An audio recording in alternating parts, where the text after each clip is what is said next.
Now, luxury car prices revved up overnight following the announcement from the budget on taxing and higher-end vehicles. So some luxury car dealers, they expect buyers to clear out their showrooms before the new taxes kick in at the next Certificate of Entitlement bidding exercise. And one dealer believes the effects will eventually spill over to the pre-owned car market. Marcus Tan drives us through the issue. $200,000. That's how much more this $1 million Bentley Bentayga will cost overnight. And hypercars like this Aston Martin Valhalla will now leave a $4 million dent on your bank account. It's the result of higher taxes slapped on the top one-third of vehicles in Singapore from next week, as announced by Finance Minister Lawrence Wong during his budget statement. Just based purely on our experience last year, initially there will be a surge in demand because there are still older CUEs where you can still have the lower tax regime. So people will still come in as long as we have those CUEs available. We can still use them. So there will be a bit of surge in demand.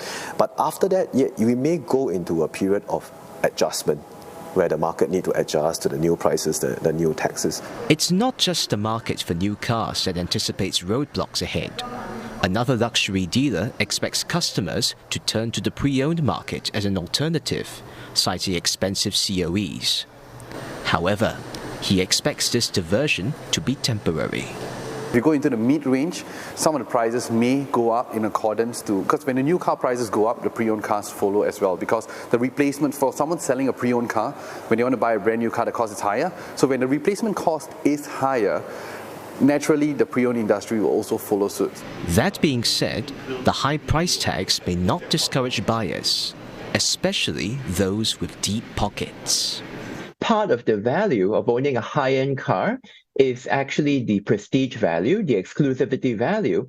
And when you increase the price of a high-end car, that does not dent demand for the cars if those cars are special enough, because the guy who owns those cars, the man or woman who owns those cars is now going to be able to brag about car ownership just a little bit more.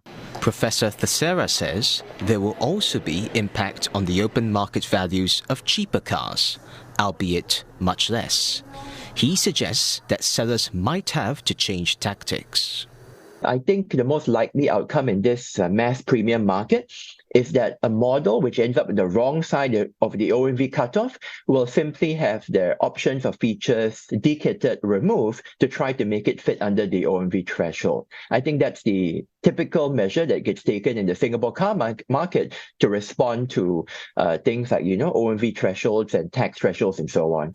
However, he says that with a healthy supply of well-heeled buyers for luxury vehicles, it is unlikely that the price hikes will deter them.